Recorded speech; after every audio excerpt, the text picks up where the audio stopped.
Good morning everyone, তোমরা সবাই কেমন আছো? আশা করছি তোমরা সবাই অনেক ভালো আছো। তো আজকে অনেক দিন পর ঘুরতে বেরিয়ে পড়লাম। নো বস, আজকে একা নয়, সঙ্গে করে মা আর বোনকে নিয়ে যাচ্ছি, কারণ আমি যখনই ঘুরতে যাই এরা দুজনে বাধা দেয়, তাই এদের দুজনকে নিয়ে চললে আজকে আমি ঘুরতে। তো ঘুরতে না, আজকে যাচ্ছি মন্দিরে, শ্যামাসুন্দরী মায়ের মন্দিরে। তো লোকেশনটা সবাই জানো, তাও বলে দিচ্ছি, শিয়ালদা থেকে নেবে, গুগল ম্যাপ অন করবে, চলে যাবে। আর আমার মতো যদি গুগল ম্যাপ অন করো তোমরা একদম হাইটে যাবে, ঠিক আছে? লোককে একটু জিজ্ঞাসা করবে, সামনেই একদম। আর অবশেষে পৌঁছলাম। আজকে একদম ভিড় কম ছিল, একদম ফাঁকা যে তা নয়।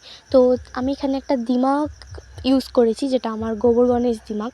সেটা হলো মানে বাড়ি থেকে আমি সব কিছু জিনিসপত্র কিনে নিয়ে গেছি, ওখানে সব কিছু পাওয়া যায়, অ্যাভেলেবেল আছে, বাট তাও আমি এখান থেকে কিনে নিয়ে গেছি।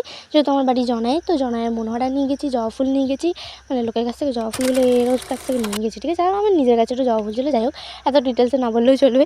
তো দুধ নিয়ে গেছিলাম, মাজা আর কিটক্যাট, আতপ চাল, কলা, ঠিক আছে? আতপ চাল কলাটাই মেন। তারপর আর কি আমরা লাইনে দাঁড়ালাম, আর মাকেও আমি দাঁড় করে দিয়েছিলাম আমার আগে, আর আমার বোনকে পিছনে দাঁড় করে দিয়েছিলাম।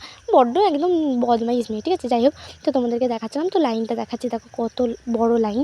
তো এখানে প্রথমেই দূরে মানে ঠাকুরকে দেখতে হবে, তারপরেই ঠাকুরকে নমস্কার করলাম, ঠাকুরকে নমস্কার করে লাইনের দিকে এগিয়ে গেলাম। আর এখানে সময় যদি বলাই আছে যে কখন মানে খোলা হবে, বন্ধ হবে, আর এত লাইন মানে শেষ করে যে অবশেষে আমি পৌঁছতে পারলাম, সেটাই আমার জন্য অনেক আর কি।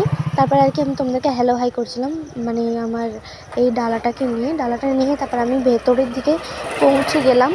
এটা হলো মানে মন্দিরটার ভেতর, আর মন্দিরের ভেতরে বাঁ দিকেই আছে শিবলিঙ্গকে নমস্কার করলাম, আর একটু মানে ইউ শেপের আমরা দাঁড়িয়েছিলাম, একটু গোলভাবে ঘিরে।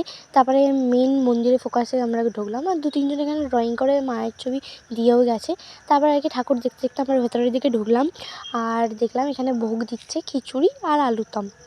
আমার তো জিভে জল চলে এসেছিলো দেখেই। তারপরে কি ঠাকুরকে নমস্কার করলাম অনেক দূর থেকে। তারপর তোমাদেরকে একটু দেখাবো বলে আমি আমার মানে জুম করছিলাম ঠাকুরগুলোকে। তো ঠাকুরটাকে ভীষণ সুন্দর লাগছিলো, ভীষণ মিষ্টি, আর সবটা পুরো জবা ফুলে ঢাকা ছিল। এত সুন্দর দেখেছি, এত ভালোভাবে দেখেছি, কি বলবো, আমি তো ভীষণ হ্যাপি ছিলাম। তো আজকের মতো ব্লগটা এখানেই শেষ করছি। ভিডিও ভালো লাগলে অবশ্যই লাইক